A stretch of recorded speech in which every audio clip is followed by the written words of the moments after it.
Lance, La discípula oscura, 2. Ámbar y hierro. Audiolibro editado por Juan Pablo Flores Montaño. Para El amo del calabozo. 2022.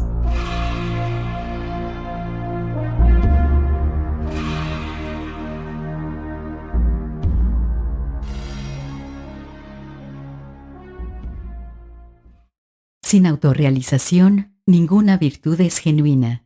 Sri Nisargadatta Maharaj. Libro I. En el nombre de Chemosh. Prólogo. Timoteo Curtidor no era un hombre malo, solo era débil. Tenía esposa, Gerda, y un bebé recién nacido que estaba sano y era precioso. Los amaba entrañablemente a los dos y habría dado la vida por ellos. Lo malo es que era incapaz de ser fiel a su esposa. Se sentía terriblemente culpable por su pindongueo, como lo llamaba él, y cuando el bebé nació se prometió a sí mismo que jamás volvería a mirar siquiera a otra mujer. Pasaron 3 meses y Timoteo mantuvo su promesa. De hecho, había rechazado a un par de sus antiguas amantes, a quienes explicó que era un hombre nuevo, cosa que parecía verdad porque realmente adoraba a su hijo y solo sentía gratitud y amor por su esposa. Entonces, un día Lucy Redero entró en su tienda. Aunque venía de una familia de curtidores, Timoteo había sido aprendiz de zapatero y se ganaba la vida haciendo y reparando calzado. «Quiero saber si este zapato tiene arreglo», dijo Lucy. Puso el pie en un taburete bajo y se remangó la falda hasta más arriba de la rodilla, de manera que dejó a la vista una pierna contorneada y aún más. «¿Y bien, maese curtidor?», inquirió pícaramente ella. Timoteo apartó la vista de la pierna de la joven, no sin esfuerzo, y la bajó al zapato. Estaba completamente nuevo. Alzó los ojos hacia la chica, que le sonrió. Después ella se bajó la falda y se inclinó, supuestamente para atarse el zapato, si bien le mostró el generoso busto todo el rato. El zapatero se fijó en una señal que tenía en el pecho izquierdo, parecía la marca de un beso. Se imaginó posando los labios en aquel mismo lugar y se quedó sin aliento. Lucy era una de las chicas más bonitas de Solace y también una de las más inalcanzables, si bien corrían rumores. Al igual que Timoteo, estaba casada. Su esposo era una bestia de hombretón, amén de terriblemente celoso. La joven se irguió y se colocó bien la blusa mientras echaba una ojeada a la puerta. ¿Podrías ocuparte del zapato ahora? Realmente lo necesito terriblemente. ¿Y tu esposo?, preguntó Timoteo entre toses. Ha salido de cacería. Además, podrías echar el cerrojo para que nadie te interrumpiera en tu trabajo. Timoteo pensó en su esposa y en su hijo, pero no estaban allí. Lucy sí. Se levantó de la banqueta y se dirigió a la puerta, que cerró con llave. Era casi mediodía. Cualquier cliente pensaría que había ido a casa a comer. Para más seguridad, condujo a Lucy a la trastienda. Ya mientras cruzaban la tienda, la mujer se puso a besarlo, a acariciarlo, a desabrocharle la camisa y toquetearle los pantalones. En su vida había conocido a alguien tan ardiente, y a él lo consumía la pasión. Se tendieron sobre un montón de pieles apiladas. Lucy se despojó de la blusa y el zapatero le besó el pecho justo sobre la marca de los labios, pero ella le puso la mano sobre la boca. «Quiero que hagas algo por mí», Timoteo dijo, entre jadeos. «Cualquier cosa». Apretó el cuerpo contra el de la mujer, pero ella lo mantuvo a raya. «Quiero que te entregues a Chemosh». «¿A Chemosh?», Timoteo rió. No era el momento más oportuno para discutir sobre religión. ¿El dios de los muertos? ¿A qué viene eso? Solo es algo que se me ha antojado, contestó Lucy mientras enroscaba el cabello del hombre en un dedo. Soy una de sus seguidoras. Y es el dios de la vida, no de la muerte. Son esos horribles clérigos de Misaka los que van diciendo cosas malas sobre él. No debes creerles. No sé. A Timoteo aquello le parecía muy raro. ¿Deseas complacerme, verdad?, preguntó Lucy a la par que le besaba el lóbulo de una oreja. Soy muy agradecida con los hombres que me complacen. Deslizó las manos hacia abajo por el cuerpo del hombre. Era muy diestra, y Timoteo gimió de deseo. Solo tienes que decir, me entrego a Chemosh, susurró Lucy. A cambio tendrás vida eterna, juventud eterna. Y a mí. Si quieres podremos hacer el amor así todos los días. Timoteo no era un hombre malo, solo era débil. Jamás había deseado tanto a una mujer como deseaba a Lucy en ese momento. No era religioso en absoluto y no veía que había de malo en prometer algo a Chemosh si con eso la hacía feliz. Me entrego a Chemosh, y a Lucy dijo, bromeando. Lucy le sonrió y presionó los labios contra el pecho izquierdo del hombre, sobre el corazón. Un dolor espantoso acometió a Timoteo. El corazón empezó a latirle desbocado, irregularmente. El dolor se extendió por los brazos, torso abajo y por las piernas.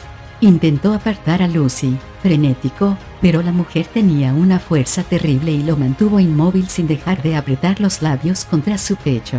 Sintió un espasmo en el corazón. Quiso gritar, pero le faltaba el aliento.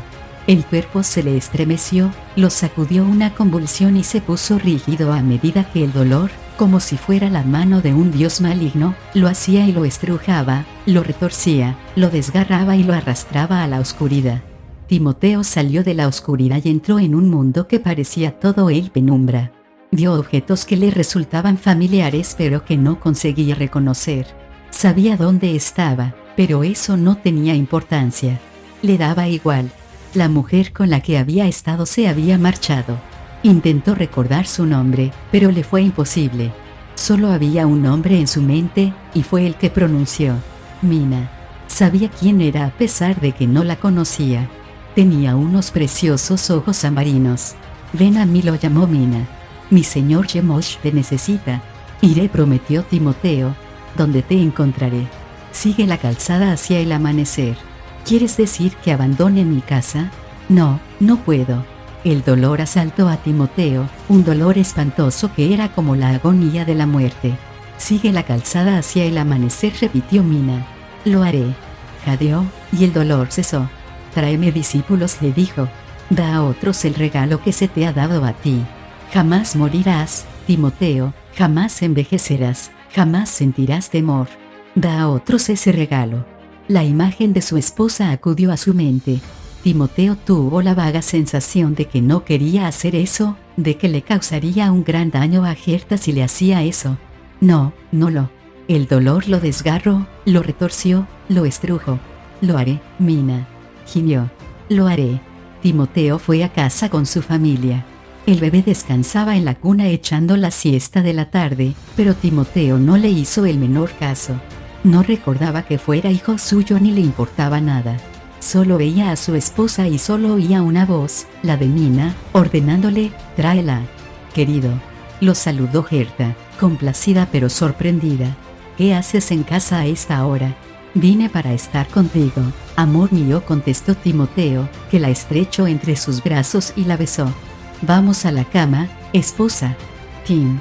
Gerta soltó una risita e intentó, sin demasiado empeño, apartarlo. Aún ese día. ¿Y eso qué importa? No dejaba de besarla, de tocarla, y sintió que ella se derretía entre sus brazos. El niño, dijo Gerta, haciendo un último y débil intento. Está dormido. Vamos. Timoteo llevó a su esposa al lecho. Déjame probarte que te amo. Sé que me amas, repuso Gerta, que se acurrucó contra él y empezó a responder a sus besos. Comenzó a desabrocharle la túnica, pero Timoteo le asió las manos. Hay algo que has de hacer como prueba de que me amas, esposa. Recientemente me he convertido en seguidor de un dios, Chemosh, y quiero que compartas el gozo que yo he hallado en servirlo. Oh, pues claro que sí, esposo, si eso es lo que quieres, respondió Gerta. Pero no sé nada sobre dioses. ¿Qué clase de dios es Chemosh? Un dios de vida eterna, dijo Timoteo. ¿Te entregarás a él? Haré lo que sea por ti, esposo. Él abrió la boca para decir algo, pero se frenó. Notaba una lucha en su interior. El rostro se le contrajo en un gesto de dolor. ¿Qué te ocurre?, preguntó ella, alarmada. Nada. Me ha dado un calambre en el pie, eso es todo. Di las palabras, me entrego a Chemosh. Gerta hizo lo que le pedía y añadió. Te amo.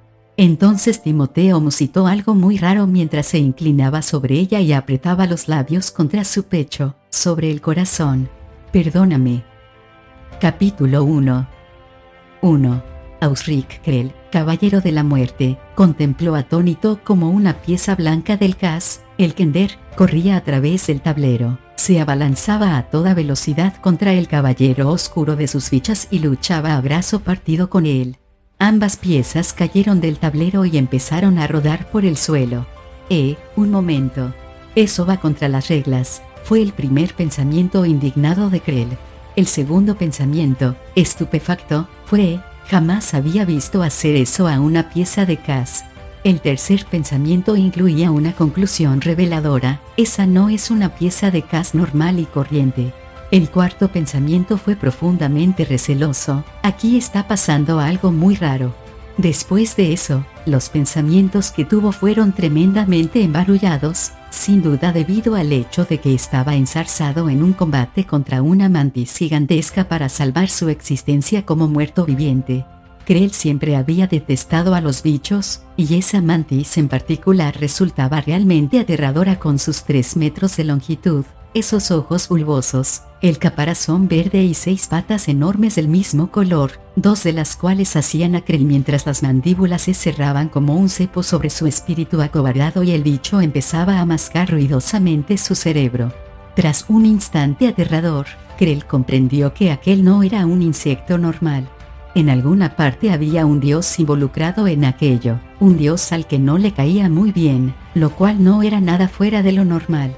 Krell se las había ingeniado para indisponerse con varios dioses a lo largo de su vida, incluidas la fallecida y no llorada Táquisis, reina de la oscuridad, y su caótica y vengativa hija, esa diosa del mar, Seboim, que se había indignado cuando descubrió que Krell era el responsable de la traición y el asesinato de su amado hijo, Lord Ariakan.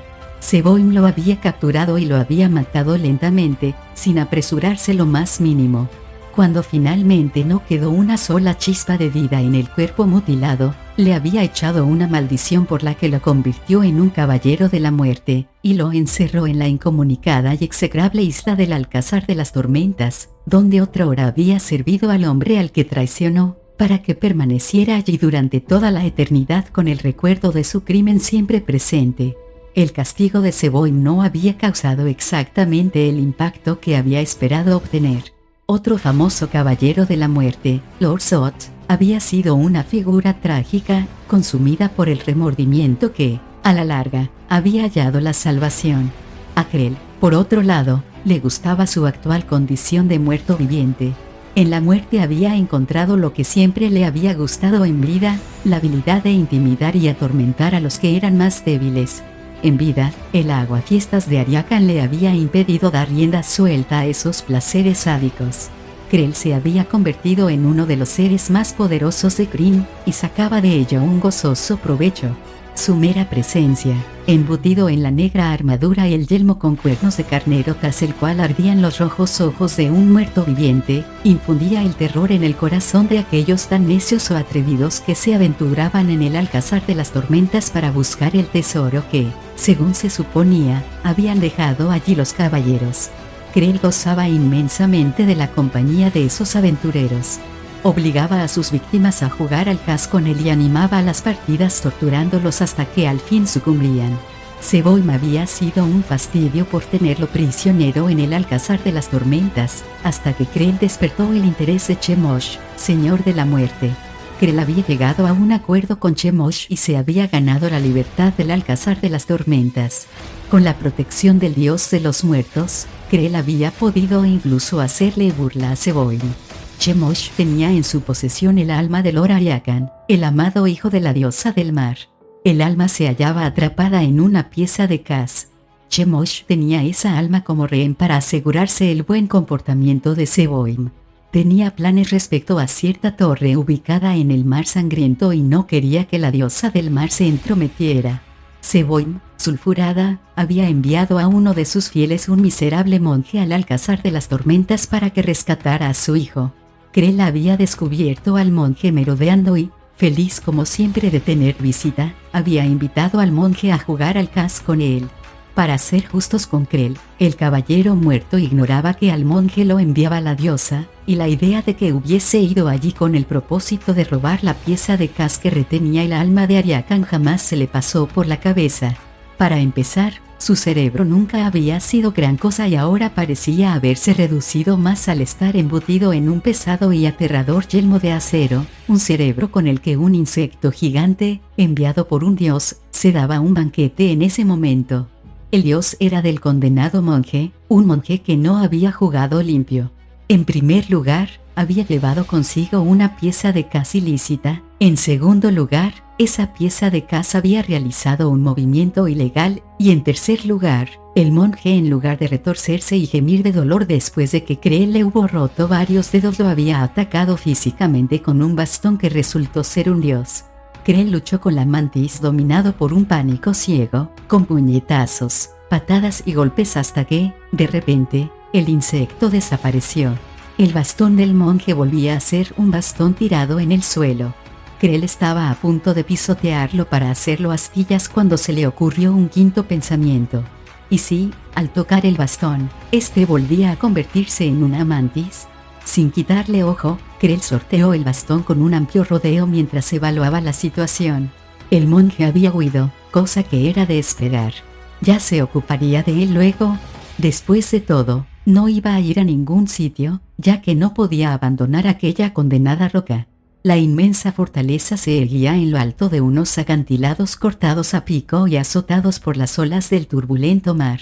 Krell levantó el tablero que el monje había tirado y recogió las piezas solo para asegurarse de que la preciada pieza de cas que le había entregado Chemosh se hallaba a salvo. No era así. Febril, Krell colocó todas las piezas en el tablero de cas. Faltaban dos. Una era la que albergaba el alma de Ariakan, la pieza que Chemosh le había ordenado guardar aún a costa de su existencia de muerto viviente. El caballero de la muerte empezó a transpirar un sudor helado, algo nada fácil de hacer cuando no se tenía carne que se estremeciera ni entrañas que se agarrotaran. Krell cayó de hinojos. La pieza del caballero no estaba, tampoco la del kender. El monje gruñó, espoleado por la vívida imagen de lo que Chemosh le haría si perdía la pieza del caballero que contenía el alma de Ariakan. Krell se lanzó en persecución del monje. No esperaba que aquello le llevara mucho tiempo. El monje estaba destrozado, tanto física como anímicamente, y casi no podía caminar, cuanto menos correr. Salió de la torre, en la que habían estado disputando una partida tan cómoda y amistosa hasta que el monje la había echado a perder, y entró en el patio central del alcázar. Vio enseguida que el monje tenía una aliada, Seboin, la diosa del mar. Cuando apareció Krell, las densas nubes tormentosas se cerraron en el cielo y un siseante rayo cayó en la torre que acababa de abandonar. Krell no era una de las grandes mentes intelectuales del mundo, pero de vez en cuando, a la desesperada, tenía destellos de lucidez. «No me pongas la mano encima», Seboin bramó. «Ese monje tuyo cogió la pieza equivocada. Tu hijo sigue en mi poder. Si haces algo para ayudar a escapar a ese ladrón, Chemosh hará que fundan a tu precioso chico de peltre y que batan su alma hasta que caiga en el olvido». El farol de Krell funcionó. Los relámpagos saltaron, vacilantes, de nube en nube, el viento encalmó, el cielo se tornó más plomizo y unos cuantos granizos tintinearon sobre el yelmo de acero de Krell. La diosa le escupió lluvia, pero eso fue todo. Seboin no osó hacerle daño. No osó acudir en ayuda del monje. En cuanto a este, avanzaba animosamente sobre las rocas en un vano intento de escapar. Hundidos los hombros, el hombre inhalaba de manera entrecortada. Estaba casi acabado, su diosa lo había abandonado, y Krell esperaba que se rindiera, que capitulara, que suplicara por su miserable vida.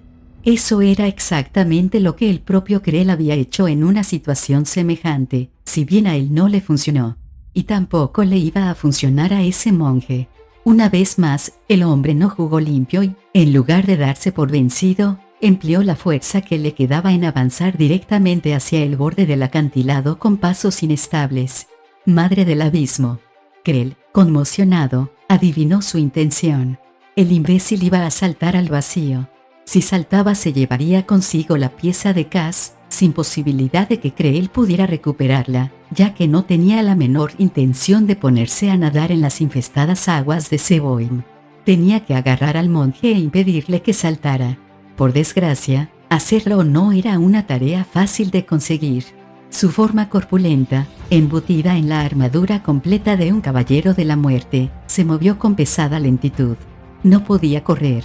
Las piezas de la armadura tintinearon y entrechocaron ruidosamente. Las pisadas retumbantes hicieron temblar el suelo. Contempló con creciente terror que el monje le iba sacando más distancia. Krell halló una aliada inesperada en Seboin. También ella temía por la pieza de cas que el monje llevaba encima e intentó detener al hombre. Dejó caer sobre él un aguacero y fuertes ráfagas de viento lo zarandearon, pero el miserable monje se levantó y siguió adelante. Llegó al borde del acantilado. Krell sabía lo que había abajo, peñascos de granito aserrados tras una caída de más de 20 metros. «Deténlo, Seboin», bramó Krell. «Si no lo haces lo lamentarás». El monje sostenía una bolsita de cuero en una mano y se la guardó debajo de la pechera de la ensangrentada túnica. En medio de resbalones y juramentos, Krell avanzó a trancas y barrancas por las rocas a la par que blandía la espada. El monje subió a una repisa que sobresalía por encima del mar, y alzó el rostro al cielo encapotado de negros nubarrones pero iluminado intensamente por el miedo de la diosa. «Seboin, estamos en tus manos», gritó el monje. Krell soltó un rugido de rabia.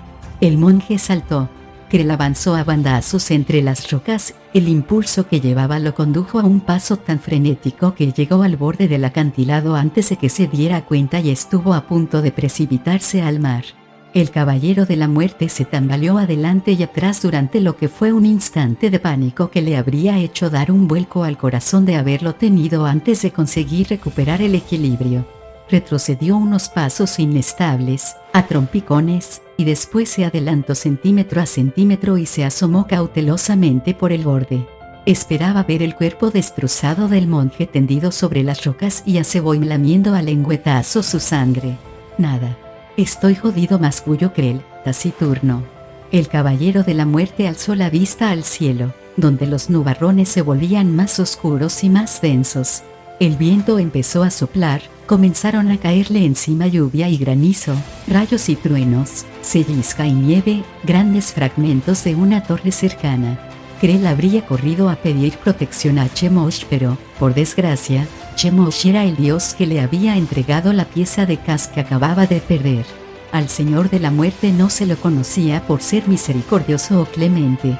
En algún lugar de esta isla tiene que haber un agujero lo bastante profundo y oscuro donde un dios no me pueda encontrar, razonó al tiempo que evitaba por un pelo que una gárgola de piedra lo aplastara al precipitarse sobre él.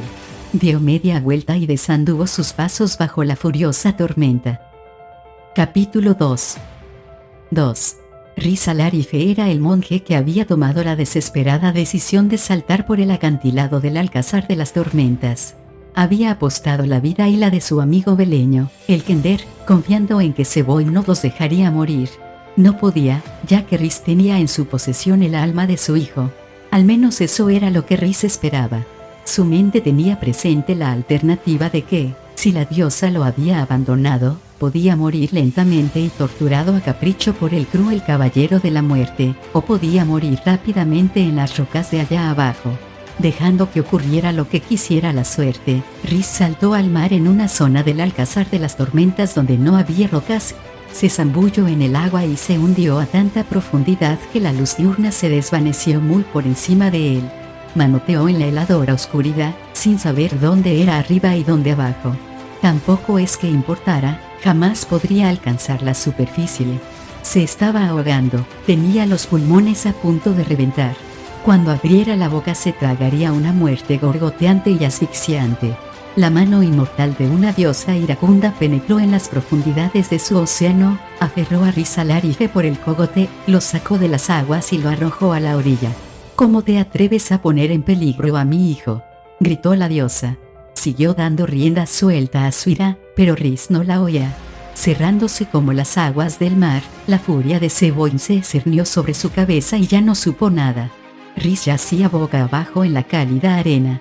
La túnica de monje estaba empapada, al igual que los zapatos. El cabello mojado le caía sobre la cara, y tenía los labios con un cerco blanco de sal, sal que también notaba dentro de la boca y en la garganta. De pronto unas manos fuertes le dieron la vuelta, lo pusieron boca arriba, le echaron los brazos por encima de la cabeza y empezaron a bajarlos y a subirlos en un movimiento de bombeo para sacarle el agua de los pulmones. Escupió agua de mar entre toses. Ya era hora de que volviera a sentir, dijo Seboin sin dejar de subirle y bajarle los brazos. Gimiendo, Rhys consiguió emitir una protesta que más parecía un graznido. «Basta, por favor». De nuevo vomitó agua de mar. La diosa lo soltó y dejó que los brazos del hombre cayeran con flojedad en la arena. A Rhys le ardían los ojos a causa de la sal y apenas podía abrirlos. Atisbó entre los párpados entrecerrados el repulgo de un vestido verde que ondeaba sobre la arena, cerca de su cabeza. Los dedos de un pie descalzo y bien formado le dieron golpecitos. «¿Dónde está, monje?», demandó Seboin. La diosa se arrodilló a su lado, los ojos verde azulados relucían. Un viento constante agitaba la espuma marina que era su cabello. Seboin lo agarró del pelo, le levantó la cabeza de un tirón y le asestó una mirada fulminante. «¿Dónde está mi hijo?». Rhys intentó hablar, pero tenía la garganta en carne viva, reseca. Se pasó la lengua por los labios cubiertos de sal. «Agua», pidió con voz áspera. «Agua. Te has bebido la mitad de mi océano», estalló Seboin. «Oh, vale», añadió, enojada, mientras Rhys cerraba los ojos y dejaba caer la cabeza en la arena, desmadejado. «Toma. No bebas mucho o volverás a vomitar. Limítate a enjuagarte la boca». Lo incorporó un poco mientras le acercaba a los labios la copa que sostenía en la otra mano. La diosa podía ser tierna cuando quería. El monje sorbió el fresco líquido con gratitud, y Seboin le pasó los dedos humedecidos por los labios y los párpados para quitarles la sal. «Ya está», dijo en tono tranquilizador. «Ya has tomado agua». El timbre de su voz se endureció. «Ahora déjate de darme largas. Quiero a mi hijo». Cuando Rhys alargó las manos hacia la pechera de la túnica, donde había guardado la bolsita de cuero, el dolor lo asaltó y no pudo menos que dar un respingo. Alzó las manos. Tenía los dedos de color púrpura y doblados en ángulos extraños. Era incapaz de moverlos. Seboin lo miró y aspiró por la nariz. «Yo no soy la diosa de la curación, si es lo que estás pensando», le dijo fríamente. «No os he pedido que me sanéis, majestad», repuso Rhys, prietos los dientes. Lentamente, metió la mano tullida en la pechera de la túnica y suspiró con alivio al tantear el cuero mojado. Había albergado el temor de que la bolsa se le hubiera perdido en la zambullida desde lo alto del acantilado. Tanteó la bolsa torpemente, pero no podía mover los dedos rotos lo suficiente para abrirla. La diosa le asió la mano y, de uno en uno, tiró de los dedos y le colocó los huesos en su sitio. El dolor fue espantoso y por un instante Rhys creyó que iba a desmayarse.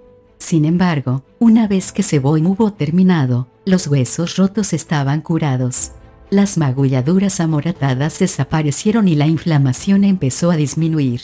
Por lo visto Seboin tenía su propio toque curativo. Rhys permaneció tendido en la arena, bañado en sudor, a la espera de que las náuseas remitieran. «Te lo advertí», dijo la diosa. «No soy Nisakal». «No, majestad, pero gracias de todos modos», murmuró el monje. Las manos sanadas buscaron bajo la túnica y sacaron la bolsa de cuero. Tras aflojar el lazo que la cerraba, la volcó boca abajo. 2 piezas de cas cayeron en la arena, un caballero montado en un dragón azul y un kender. Seboin se apoderó rápidamente de la pieza del caballero y la sostuvo en la mano mientras la acariciaba y le hablaba con dulzura. «Hijo mío, mi querido hijo, tu alma será liberada, iremos a ver a Chemosh inmediatamente». Se produjo una pausa en la que la diosa parecía estar escuchando, y a continuación habló de nuevo, la voz alterada. «No discutas conmigo, Ariakan. Tu madre sabe lo que es mejor». Acunando en las manos la figura de Cas, Seboin se puso de pie. Las nubes tormentosas oscurecían el cielo. Se levantó aire y aventó los punzantes granos de arena contra la cara de Rhys. «No os vayáis aún, majestad», gritó el monje, desesperado. «Quitad el hechizo al kender». «¿Qué kender?», inquirió despreocupadamente Seboin. Jirones de nubes se enroscaron a su alrededor, prestos a transportarla lejos. Rhys se incorporó de un brinco, asió la figura del kender del Cas y la sostuvo frente a la diosa. El Kender arriesgó la vida por vos, al igual que yo, dijo Rhys. Haceos esta pregunta, Majestad, ¿por qué iba Chemosh a liberar el alma de vuestro hijo? ¿Qué por qué? Porque yo lo ordeno, por eso, replicó la diosa, aunque sin el brío habitual en ella. Parecía insegura. Chemosh hizo esto por una razón, Majestad, continuó Rhys. Lo hizo porque os teme. Pues claro que me teme, repuso Seboim a la par que se encogía de hombros. Como todo el mundo. Hubo cierta vacilación antes de que la diosa añadiera, pero no me importaría oír lo que tengas que decir al respecto. ¿Por qué crees que Chemosh me teme? Porque habéis descubierto muchas cosas sobre los predilectos, esos terribles muertos vivientes que ha creado. Habéis descubierto demasiadas cosas sobre Mina, la mujer que es su cabecilla. Tienes razón. Esa niñata, Mina. Me había olvidado de ella. Seboim lanzó a Rhys una mirada de reconocimiento reacio. También tienes razón en cuanto a que el Señor de la Muerte no liberará el alma de mi hijo. No sin coerción. Necesito algo que lo obligue a hacerlo. Necesito a Mina. Tienes que encontrarla y traérmela. Tarea que, según recuerdo, te encargué en primer lugar. Seboim lo miró, sin duda. De modo que ¿por qué no lo has hecho? He estado ocupado salvando a vuestro hijo, Majestad, respondió Rhys. Reanudaré la búsqueda, pero para dar con Mina necesito la ayuda del Kender. ¿Qué Kender? Beleño. Este Kender, Majestad, dijo el monje al tiempo que alzaba la pieza de Kaz, que agitaba frenéticamente los diminutos brazos. El acechador nocturno. Oh, de acuerdo. Seboim esparció arena sobre la pieza de Kaz, y Beleño se desplegó en todos sus 130 centímetros junto a Rhys. «Devuélveme a mi tamaño normal», gritaba en ese momento el Kender, que miró a su alrededor y parpadeó. «Oh, ya lo has hecho. Vaya. Gracias». Beleño se tanteó todo el cuerpo y se llevó las manos a la cabeza a fin de asegurarse de que el copete seguía en su sitio. Se miró la camisa para comprobar que seguía llevando puesta una, como vaciera. También vestía calzas, y eran de su color preferido, púrpura, o al menos ese era el color que habían tenido en su momento. Ahora mostraban una peculiar tonalidad malva. Escurrió el agua que le empapaba la camisa, las calzas y el copete, y entonces se sintió mejor. «No volveré a quejarme de ser bajo», le confió a Rhys en un cuchicheo. «Si eso es todo lo que puedo hacer por vosotros dos, tengo otros asuntos urgentes que...» empezó Seboim en tono cortante. «Una cosa más, Majestad», la interrumpió Rhys. «¿Dónde estamos?» Seboim echó una vaga ojeada en derredor. «Estáis en una playa junto al mar. ¿Cómo quieres que sepa dónde? Para mí todas son iguales, no presto atención a esas cosas.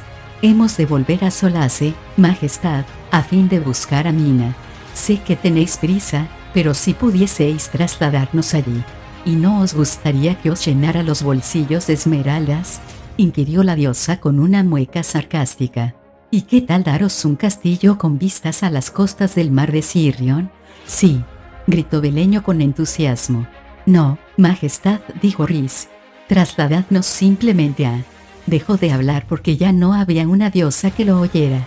Solo estaban Beleño y varias personas que parecían sobresaltadas, así como un inmenso Vallenboz que sostenía un edificio de tejado de 2 aguas sobre sus ramas robustas.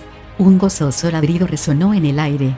Una perra negra y blanca salió corriendo del rellano donde había estado dormitando al sol.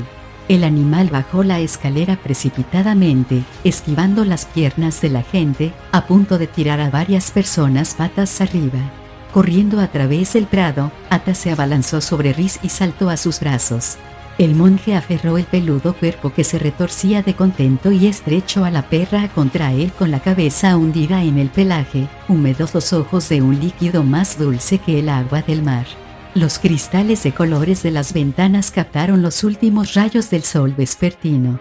La gente subía y bajaba la larga escalera que conducía desde el suelo hasta la posada del último hogar, asentada en la copa del árbol. «Solace», exclamó Beleño con satisfacción.